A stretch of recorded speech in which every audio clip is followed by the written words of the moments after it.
السلام علیکم، مطیع اللہ جان M J T V اور میرے ساتھ ثاقب بشیر. ہم دونوں آج بات کریں گے خطے کے اندر جو صورتحال بن رہی ہے، خاص طور پہ اسرائیل کے ایران پر حملے اور پھر ایران کے اسرائیل پر حملے. اس حوالے سے بات کریں گے اور پاکستان کے لیے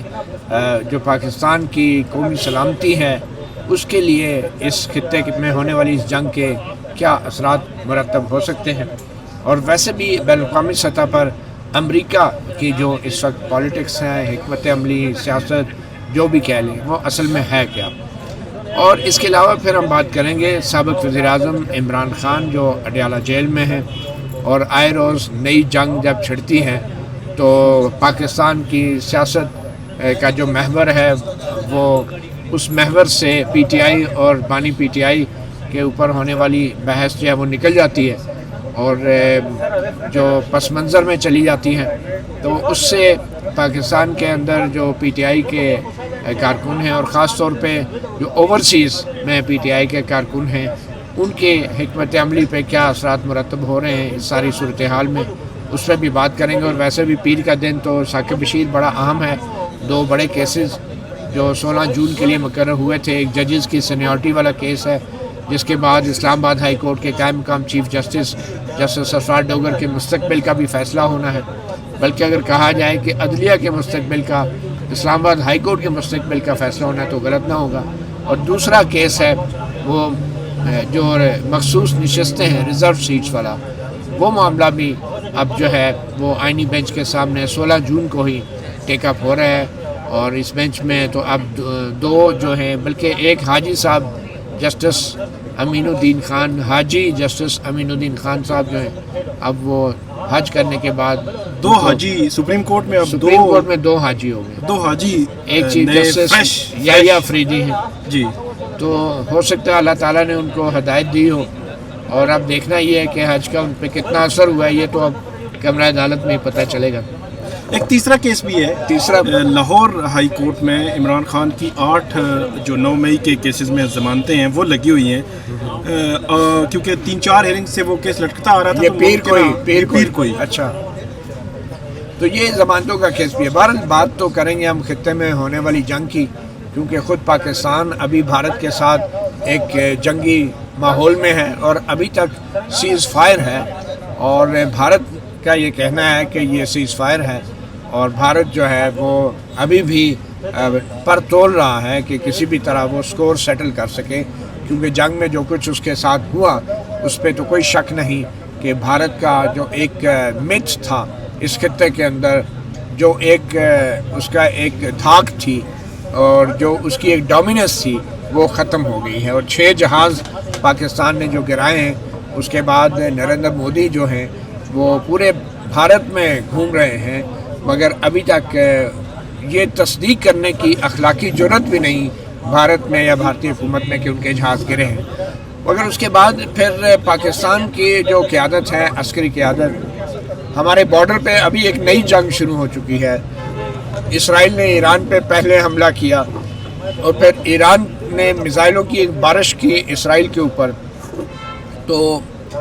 ایسے موقع پہ جبکہ پاکستان کے سرحد پہ ایک نئی جنگ چھڑ چکی ہے اور اسرائیل جیسا ملک جو ہے وہ حملہ آور ہے ایران کے اوپر، تو پاکستان کی جو عسکری قیادت ہے، جو ہمارے فیلڈ مارشل ہیں وہ اس وقت امریکہ میں موجود ہیں، پاکستان میں نہیں ہیں. اور جو ہمارے جو سیاسی قیادت ہے نواز شریف صاحب وہ لندن میں موجود ہیں. مگر ہوپ فلی حالات اتنے نہیں خراب ہوں گے کہ انہیں ہنگامی بنیادوں پہ واپس آنا پڑے دونوں کو، کیونکہ دونوں جو ہے جنگ کے لیے بڑے اہم ہیں، نواز شریف صاحب بھی اور فیلڈ مارشل صاحب بھی. مگر بہرحال ابھی جو ہے پاکستان کی جو ایران سے ملحقہ سرحد ہے وہ میں سمجھتا ہوں کافی حساس ہو چکی ہے. سب سے پہلے تو سوال یہ ہو رہا ہے کہ آخر اسرائیل نے جو ایران پہ حملہ کیا کیا وہ اپنے مقاصد میں کامیاب ہو جائے گا یا نہیں. تو ثاقب بشیر ابھی تک تو یہی لگ رہا ہے کہ وہ اسرائیل جو ہے اپنے مقاصد میں کامیاب نہیں ہو رہا. اس کی وجہ تکنیکی بھی ہے، اس کے پاس شاید وہ بنکر بسٹر ایمونیشن نہیں ہے، وہ میزائل نہیں ہیں جو ایران کے کئی 100 میٹر نیچے تہہ خانوں میں بنے میزائل فیکٹریز ہوں یا ان کی ایٹمی تنصیبات ہوں ان کو تباہ کر سکیں، اور اسی لیے وہ امریکہ پر زور دے رہا ہے اسرائیل کہ وہ اسرائیل کے ساتھ اس جنگ میں شامل ہو، مگر بظاہر امریکہ جو ہے وہ یہ کہہ رہا ہے کہ وہ اس جنگ کا حصہ نہیں ہے، اور ایران کو بھی خبردار کر رہا ہے کہ اگر امریکی اثاثوں پر حملے کیے گئے تو پھر امریکہ مجبوراً اس جنگ میں شامل ہوگا، اور بقول امریکی صدر کے وہ ایران کو ایک عبرت کا نشان بنا دے گا۔ تو آپ کو کیا ثاقب لگ رہا ہے کہ کیا واقعی اسرائیل جو ہے اپنے مقاصد حاصل کر لے گا، اور جو خاص طور پہ اسرائیل کے اندر کے جو مناظر سامنے آ رہے ہیں وہ بھی بڑے خوفناک ہیں، کافی تباہی ہوئی ہے، تو اس جنگ سے اسرائیل کو کیا حاصل ہوگا؟ آپ کو کیا لگ رہا ہے اس ساری صورتحال میں؟ ایک تو جو لیٹسٹ جو سچویشن ہے اس کا تھوڑا سا اپڈیٹ کر دیتے ہیں اپنے دیکھنے والوں کو کہ صدر ٹرمپ جو ہے وہ کہہ رہے ہیں کہ پاک بھارت جس طرح ایک سیز فائر کروایا، ڈیل کروائی یا جو بھی انہوں نے کروایا، وہ ایران اسرائیل کے درمیان بھی کروا سکتے ہیں اور کرانا چاہ رہے ہیں، شاید ان کی یہی جو ان کی ٹویٹ سے لگ رہا ہے، کیونکہ جو صدر پیوٹن ہیں ان سے انہوں نے بات کی، بڑی طویل ان کی بات ہوئی، اور جو بین الاقوامی مختلف لیڈرز ہیں ان سے بات ہوئی ان کی، اور ایسے لگتا ہے کہ شاید جو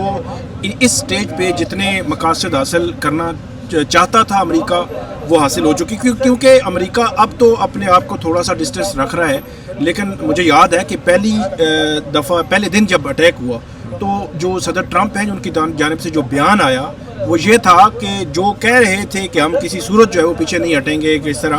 اب وہ ختم ہو چکے ہیں۔ ان کا جو ہے وہ اشارہ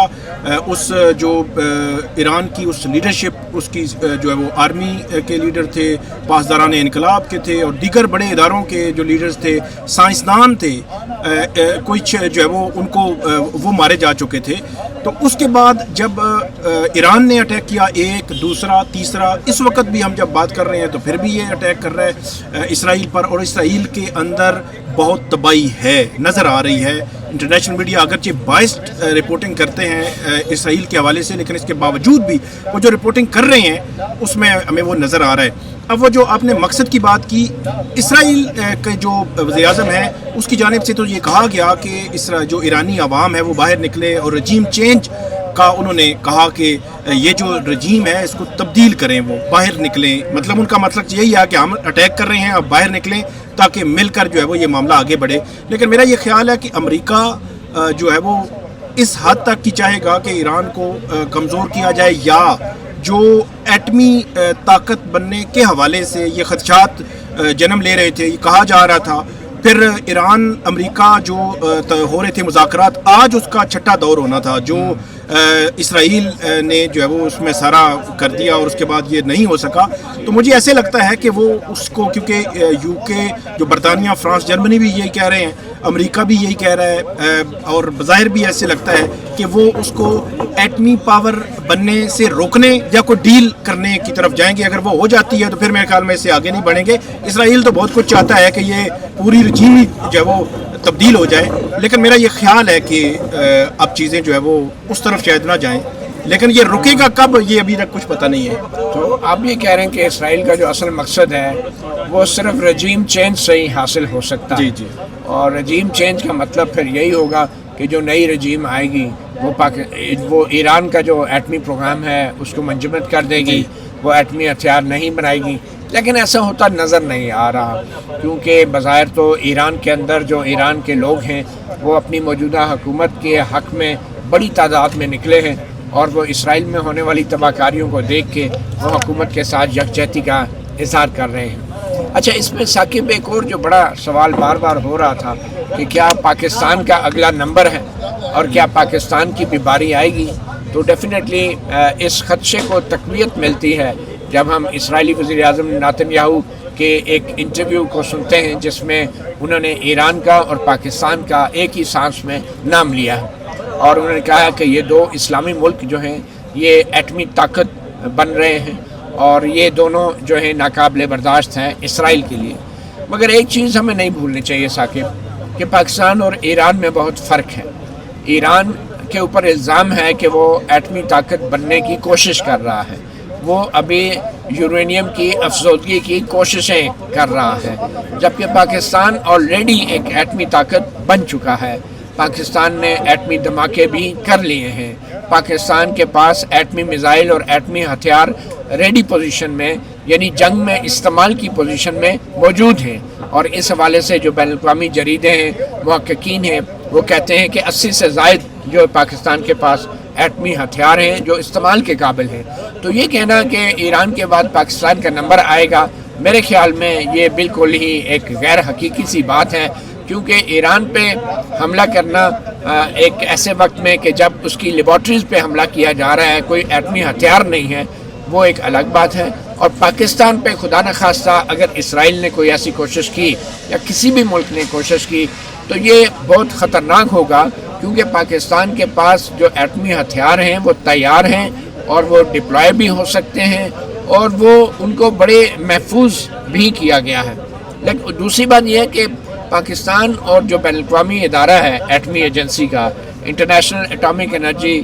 جو ایجنسی ہے، اس کے درمیان بڑے قریبی روابط ہیں، اور میرے خیال میں پاکستان کے جو ادارے ہیں، جو افواج ہیں، جو حکومت ہے، ان کا اور امریکہ کے درمیان ایٹمی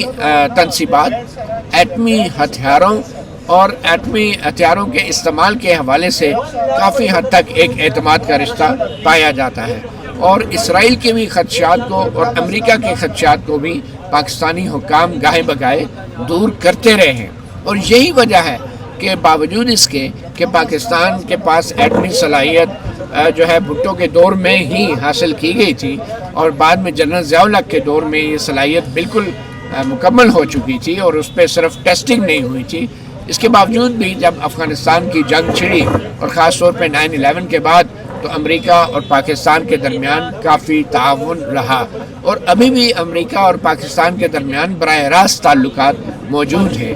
اور ابھی بھی پاکستان کے جو فیلڈ مارشل ہیں وہ امریکہ میں موجود ہیں۔ پاکستان کی جو حکومت ہے وہ امریکہ کے ممنون ہے کہ بھارت کے ساتھ جنگ میں امریکی صدر ٹرمپ نے اپنا ایک رول پلے کیا، اور جب پاکستان نے بھارت کو سبق سکھا لیا تو امریکہ نے اپنا کردار ادا کر کے دونوں کے درمیان جنگ روک لی۔ تو جو پاکستان اور امریکہ کے درمیان جو ایک اعتماد کا لیول ہے وہ اس سطح سے بہت اونچا ہے جو سطح ایران اور امریکہ یا ایران اور اسرائیل کے درمیان تھی۔ تو مجھے لگتا ہے کہ کسی سطح پر پاکستان نے امریکہ کو بھی اور اسرائیل کو بھی بالواسطہ طور پہ اور بلا واسطہ طور پہ کافی حد تک ایسی گارنٹیز یا یقین دہانیاں کرائی ہیں کہ یہ ہتھیار صرف اور صرف بھارت کے لیے ہیں، بھارت کی جارحیت کے لیے ہیں، اور ایسی صورت میں کسی بھی طور پر پاکستان کی جو ایٹمی صلاحیت ہے وہ امریکہ، یورپ یا اسرائیل کے خلاف استعمال نہیں لیکن ہوئی۔ اسرائیلی جو وزیر اعظم ہیں جب وہ پاکستان کا نام لیتے ہیں تو اس کا مطلب یہ ہے کہ اگر وہ جارحیت یا اس قسم کی کوئی کارروائی یا کوئی چیز فیوچر میں، کیونکہ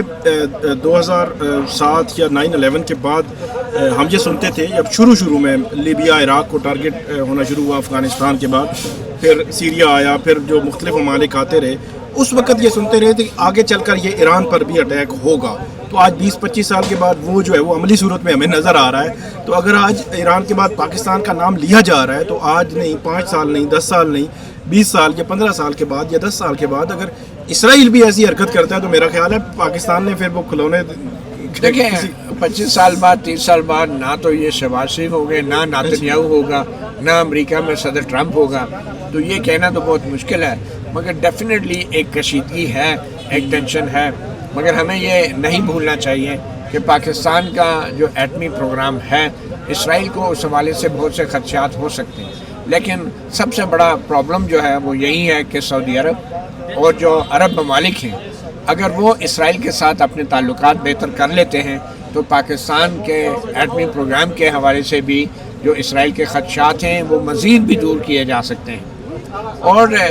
اگر فلسطین کا مسئلہ کسی ریزولوشن کی طرف چلا جاتا ہے، اور اگر ایران اور اسرائیل کے درمیان جو ہیں وہ اور امریکہ کے درمیان جو معاملات ہیں وہ کسی طریقے سے معاہدے کی صورت میں حل ہو جاتے ہیں، تو بھی میرے خیال میں پاکستان پھر اس کے بعد، جیسے ابھی میں سمجھتا ہوں یہ ساری باتیں، ان چیزوں کا اعلان تو نہیں کیا جاتا، مگر میرا یہ امپریشن انڈرسٹینڈنگ ہے کہ کہ پاکستان نے امریکہ کو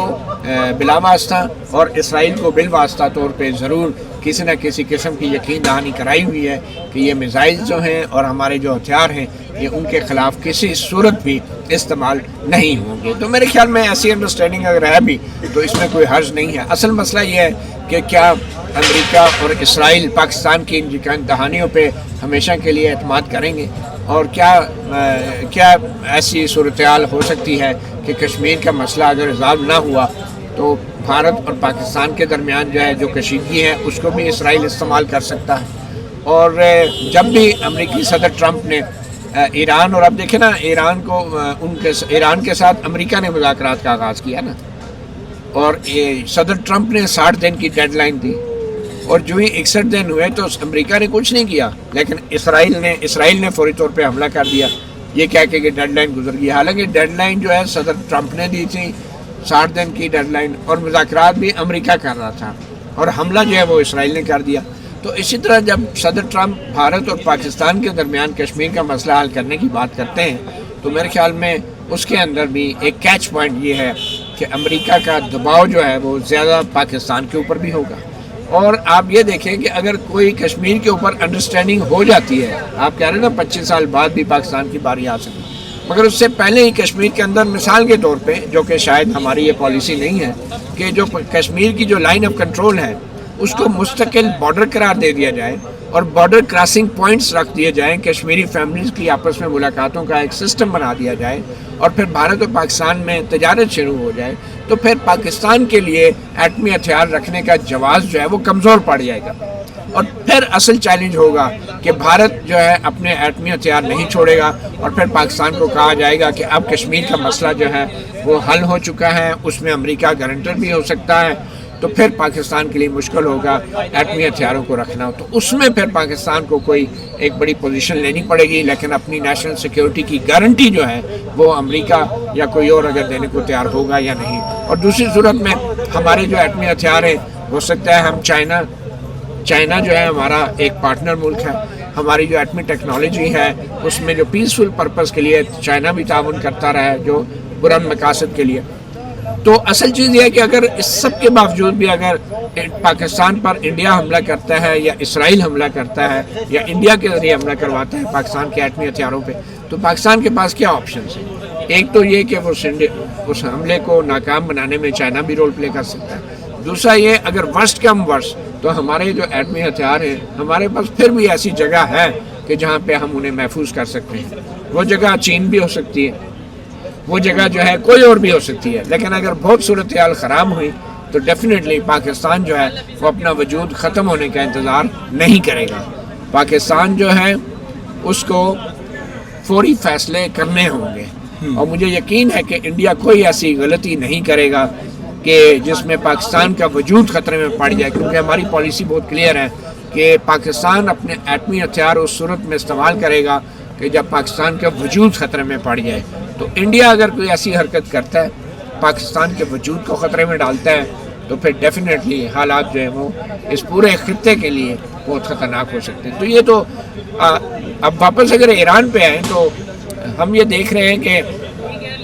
ایران نے جو اسرائیل پہ حملے کیے ہیں, آپ کو کیا لگتا ہے؟ آپ کو نہیں لگتا کہ جو اسرائیل نے ایک متھ بنایا ہوا تھا, جیسے اس خطے کے اندر انڈیا کا ایک متھ تھا کہ انڈیا ڈومینیٹنگ پاور ہے, لیکن جو ایران نے میزائلوں کی بارش کی ہے تو اسرائیل کا بھی وہ مکس ٹوٹ نہیں گیا؟ آپ کو لگتا ہے کہ اس نے جو ایئر ڈیفنس سسٹم بنایا تھا, آئرن ڈوم کہا جاتا تھا, اینٹی بالسٹک میزائل سسٹم تھے ان کے, وہ سارے تو بظاہر ناکام ہو گئے اور اسرائیل میں بڑے پیمانے پہ تباہی ہوئی ہے.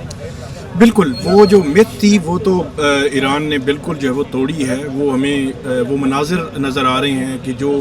وہاں اٹیک ہوا ہے. سب سے بڑا مسئلہ یہ ہے کہ وہاں کی جو انفارمیشن ہے اس کا فلو اسرائیل نے روکا ہے کہ تاکہ اس کا کتنا نقصان ہوا ہے, کتنی اہم جو تنصیبات ہیں ان کو نشانہ بنایا گیا ہے, یہ چیزیں جو ہے وہ سامنے نہ آئیں اس موقع پر. اور ہم دیکھ رہے ہیں کہ وہ سامنے نہیں آ رہی. جو آ رہا ہے وہ جو نظر آ رہا ہے کہ کس طرح, اور جو بیانات ہیں خاص طور پر وہاں امریکی جو سفیر ہیں اس کا جو بیان آیا تھا پچھلی رات کو جو اٹیک ہوا تھا ایران کی جانب سے, تو وہ انہوں نے ایک خوف کی رات کو قرار دیا تھا. پھر اسی طرح اور جو لوگ ہیں وہاں پہ, یا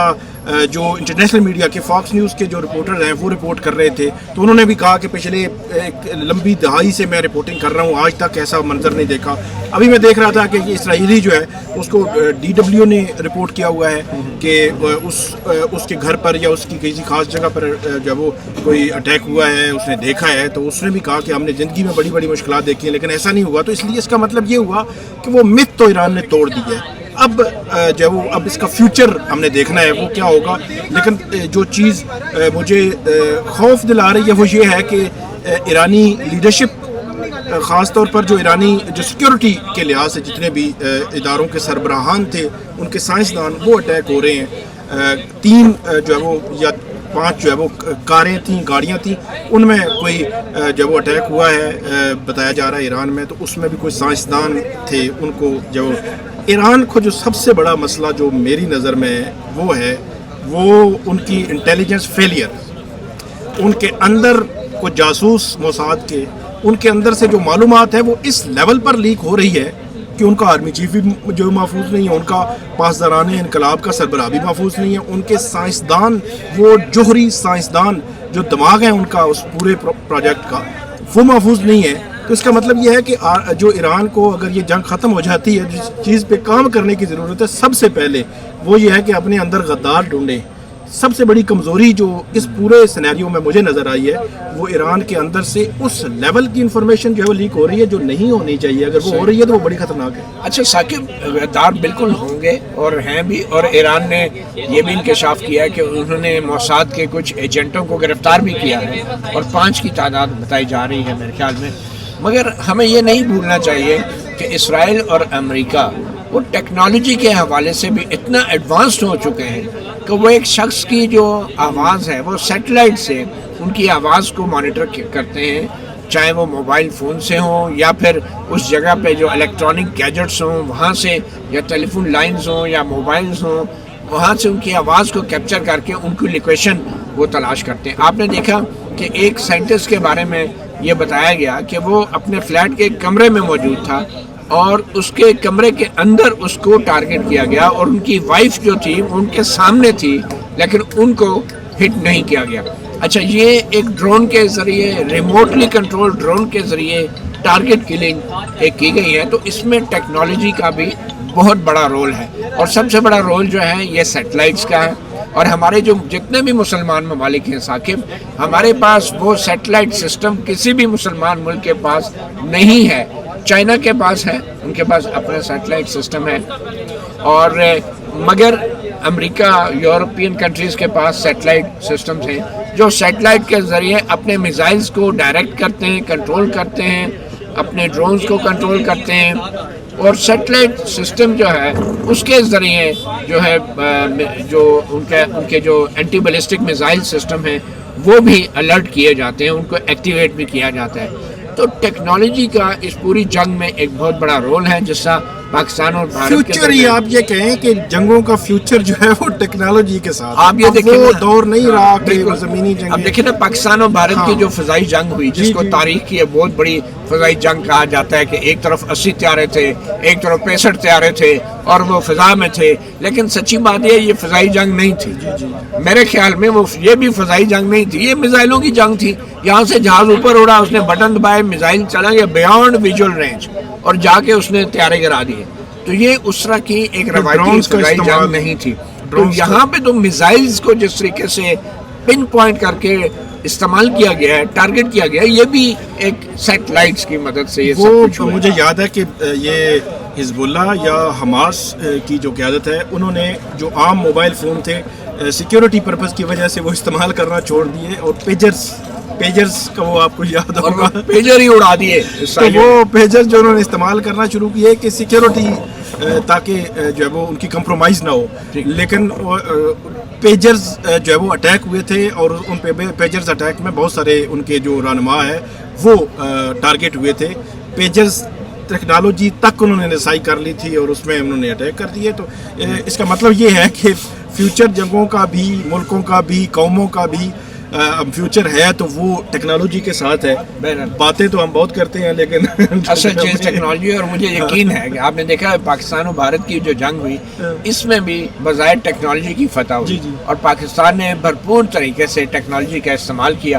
اور جو ہماری جو بھی شارٹ کمنگس تھی وہ ٹیکنالوجی کی وجہ سے انہیں کمپنسیٹ کیا گیا. جیسے early warning system airborne جو تھا ویکس کا اس کو بھی امپلائی کیا گیا, ایک انٹیگریٹ کیا گیا جہازوں کے ریڈار کے سسٹم کے ساتھ.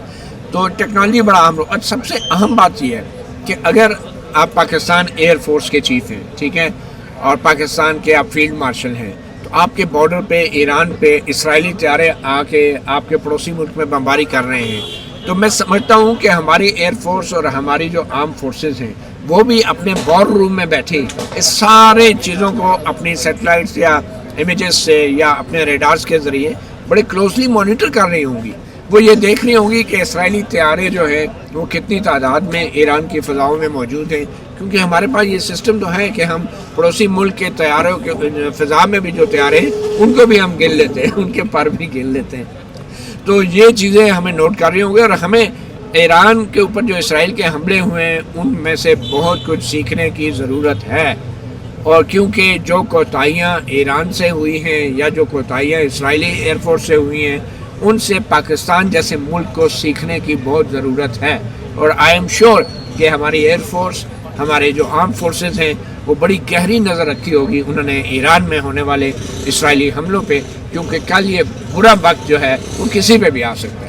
تو بہرحال اب آگے چلتے ہیں. فی الحال تو ہم اپنے پاکستان کی ایک سیاسی جماعت پہ آئے برے وقت کی بات کریں گے. کیا دکھ رہا ہے؟ امریکہ میں ہمارے فیلڈ مارشل موجود ہیں اور امریکہ میں احتجاج بھی کیا جا رہا ہے. بظاہر تو وہ پاکستان کی تحریک انصاف والے لوگ نہیں ہیں, ظاہری بات ہے امریکہ میں غیر ملکی سیاسی جماعتوں کو تو آپریٹ نہیں کرنے دیا جاتا, مگر وہ وہاں پہ رجسٹرڈ پی ٹی آئی ہے امریکہ کے اندر اور ان کے فیصلے بھی کرنے میں بظاہر وہ تکنیکی اعتبار سے آزاد ہیں. تو ان مظاہروں کا کیا کوئی اثر ہوگا آپ کے خیال میں ہمارے فیلڈ مارشل کے دورے کے دوران جو امریکہ میں ہوئے؟ ایک تو میرا یہ خیال ہے کہ یہاں کی جو پی ٹی آئی ہے, جو ایون عمران خان, ان کے کسی سٹیٹمنٹ میں ہم نے اس مظاہرے کو اون کرتے نہیں دیکھا, مطلب اون نہیں کیا. یہاں کی قیادت کو سوالات بھی ہوئے لیکن انڈائریکٹلی انہوں نے ڈائریکٹ یہ کہا ہو کہ ہم اون کرتے ہیں, نہیں کیا انہوں نے. اثر کیا ہوگا؟ اچھا, میرا نہیں خیال کہ کوئی بہت بڑا اثر بظاہر جو وہ ہوتا نظر آتا ہے. اس کی وجہ یہ ہے کہ ایک تو جو سچویشن ہے وہ اتنی کوئی ٹینس ہے اس وقت جو ہمارے ریجن کی ہے, یہ ایران اسرائیل معاملے کی وجہ سے, پھر روس یوکرین کا ایشو بھی ہے. تو جو امریکی انتظامیہ ہے, جو صدر ٹرمپ ہیں, جو وائٹ ہاؤس ہے, جو وہاں پہ پاکستانی تھے جن کے ساتھ کوئی وعدے وعید تھے, تو ہو سکتا ہے یاد کروانا چاہ رہے ہوں. لیکن میرا یہ خیال ہے کہ اس ساری سچویشن میں بڑی کوئی ڈیولپمنٹ, کوئی چیز آپ کہیں کہ اس سے کوئی اثر ہوگا, وہ تو نہیں ہوتا. لیکن میں سن رہا تھا شہباز گل صاحب کو, تو وہ کہتے ہیں کہ اس سے دباؤ پڑتا ہے, دباؤ چھوٹے اس چیزوں اس قسم کے جو ایکٹس ہم کرتے ہیں اس سے دباؤ پڑتا ہے. اب وہ کس لیول کا دباؤ ہے یہ وہی بتا سکتے ہیں کہ کوئی دباؤ ہے بھی یا نہیں ہے. مجھے صرف شہباز گل صاحب کی اس تھیوری پہ میں اتفاق نہیں کروں گا, کیونکہ وہ اس وقت امریکہ ایک ایسا ملک ہے جس کا صدر جو ہے وہ اپنی فوج کو سڑکوں پہ لے آیا ہے, چاہے وہ نیشنل گارڈز ہیں, چاہے وہ فوج کی 250 سالہ جو اینیورسری ہے امریکن آرمی کی, اور سیکنڈ ورلڈ وار دوسری جنگ عظیم کے وردیاں پہنا کے اپنے جو فوجی سپاہی ہیں ان کو بھی سڑکوں پہ لے آئے ہیں, ٹینکوں کے ساتھ, جیپوں کے ساتھ امریکہ کی سڑکوں پہ. تو ایسی صورت میں وہ پاک فوج کے آرمی چیف, جس کو انہوں نے بڑا مہمان خصوصی بنا کے, بڑا مہمان بنا کے نہیں, ابھی جو بریفنگ ہوئی تھی سینٹ میں شاید وہاں کے امریکیوں کی جانب سے, تو انہوں نے یہاں کی جو قیادت ہے سیکیورٹی فورسز کی, ان کو یا پاکستان کی قیادت کو بڑا انہوں نے تعریفیں کی ہیں کہ یہ دہشت گردی کے خلاف جنگ میں اور شریف اللہ کی حوالگی اور سارے میں بڑے. مجھے نہیں پتا کہ ٹرمپ جو ہے جس پہ خود امریکہ کے عوام سڑکوں میں نکلے ہوئے ہیں اس وقت, اور وہ ایک نو کنگز کے نام پہ ایک ریلیز نکال رہے ہیں, ہزاروں لوگ. کیلیفورنیا میں کوئی کہہ رہے ہیں 20,000 کے قریب, لاس اینجلس میں 20,000 کے قریب جو ہیں وہ لوگ سڑکوں میں نکلے ہیں اور وہ احتجاج کر رہے ہیں کہ صدر ٹرمپ جو ہے وہ بادشاہوں کی طرح بیہیو کر رہا ہے، نیشنل گارڈز کا، فوج کا استعمال کر رہا ہے. تو ایسی صورت میں شہباز گل اور تحریک انصاف کے لوگ اگر وہاں پہ کوئی ریلی نکالتے ہیں تو صدر ٹرمپ پہ وہ کیا دباؤ ڈالیں گے؟ صدر ٹرمپ پہ تو ان کے اپنے امریکی عوام جو ہیں جو ہزاروں کی تعداد میں نکل رہے ہیں وہ نہیں دباؤ ڈال پا رہے، اور صدر ٹرمپ پہ الزام ہی ہے کہ فوج کا استعمال کر رہے ہیں سیاست کے اندر، تو وہ کیا پاکستان کے حوالے سے صدر ٹرمپ پہ ڈال. مجھے نہیں لگتا کہ یہ ریلی اتنی کامیاب ہوگی، مگر اس میں کوئی شک نہیں ہے کہ جو کانگریس ہے، امریکی کانگریس ہے، جو امریکہ کی اپوزیشن ہے، جو ڈیموکریٹس ہیں اور بڑی تعداد میں جو سول سوسائٹی آرگنائزیشنز ہیں، وہ ڈیفینیٹلی میں سمجھتا ہوں کہ پاکستان کے اندر جو صورتحال ہے اب اس کے لیے تو ان کے پاس ٹائم ہی نہیں ہے، کیونکہ خود امریکہ کے اندر انسانی حقوق کے حوالے سے بڑے سوال. میں وہی بات کرنے لگا تھا کہ جب ہم یہ بات کرتے ہیں تو 5 نومبر 2024 کو الیکشن ہوئے، صدر ٹرمپ جو ہے وہ منتخب ہوئے، 20 جنوری کو انہوں نے حلف لیا، اور آج جب ہم بات کر رہے ہیں تو آج 15 جون ہے میرے خیال، تو 5 نومبر سے 15 جون کے درمیان ہمیں کوئی ڈیولپمنٹ نظر نہیں آئی. ایون 8 فروری الیکشنز پہ بھی بریفنگ ہوئی وہاں پہ کانگریس میں، پھر ٹویٹس کرتے رہے مختلف جو ان کے امریکہ کے جو یہ تھے رچرڈ گرینل اور باقی لوگ بھی ٹویٹس کرتے رہے، بہت کچھ ہوتا رہا. لیکن میں یہ سمجھتا ہوں کہ 5 نومبر سے 15 جون تک زیرو پروگریس ہے امریکی انتظامیہ کی جانب سے. تو اس لیے میرا یہ خیال ہے کہ ہمیں یہ سمجھ لینا چاہیے کہ جب امریکی صدر بنتا ہے تو امریکہ کی اپنی مفادات ہیں، اپنی ترجیحات ہیں، وہ انہی کو لے کر آگے چلتے ہیں. اچھا، اب جو آپ نے رچرڈ گرینل کی ٹویٹ کا ذکر کیا، جب ٹرمپ نے ابھی حلف نہیں اٹھایا تھا تو رچرڈ گرینل کی ٹویٹس آ رہی تھی اور عمران خان کو رہا کریں، اور بڑا ایک عوامی قسم کا پوسچر لیا تھا رچرڈ گرینل نے،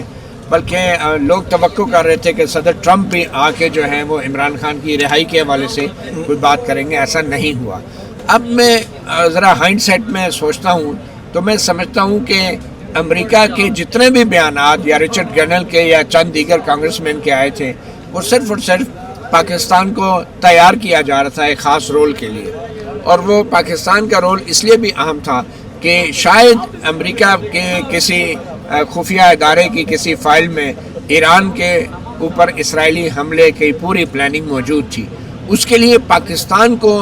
ضروری تھا کہ پاکستان کی حکومت کو جو ہے اپنے ساتھ ملا کر ایران کے خلاف کارروائی کی جائے. اپنے ساتھ ملانے سے مراد یہ ہے کہ کم از کم پاکستان کی جو حکومت ہے اس کی طرف سے کوئی ایسا تاثر نہ ملے کہ ایران کے خلاف جو کارروائی ہو رہی ہے وہاں پہ اگر کوئی رجیم چینج ہوتی ہے تو پاکستان کی طرف سے کوئی ایسی کارروائی نہ ہو، کیونکہ پاکستان جو اور ہمارے ادارے ہیں وہ ویسے بڑے بدنام ہیں کہ یہ افغانستان جیسی جنگ میں بھی ادھر بھی کھیلتے تھے ادھر بھی کھیلتے تھے. تو انہوں نے کہا کم از کم ایران کے خلاف کسی بھی بڑی کارروائی سے پہلے پاکستان کو الگ کیا جائے ایران سے. اور آپ کو یاد ہوگا جو ایران اور پاکستان کے درمیان بھی میزائلوں کا تبادلہ ہوا تھا، وہ بھی ایک قسم کی مس انڈرسٹینڈنگ ضرور تھی. مگر مجھے زیادہ میرے جو خدشہ ہے وہ یہ ہے کہ جو رجیم چینج کی بات کی گئی ہے نا ایران میں، آپ دیکھیں اسرائیل جب بھی کسی ملک پہ، ایران جیسے ملک پہ حملہ کرتا ہے، اب سیریا میں کیا ہوا، جو پڑوسی ممالک ہیں وہاں پہ کیسے رجیم چینج ہوئی، کویت جنگ وار کے بعد لیبیا میں، عراق میں ساری رجیم چینج ہوئی نا.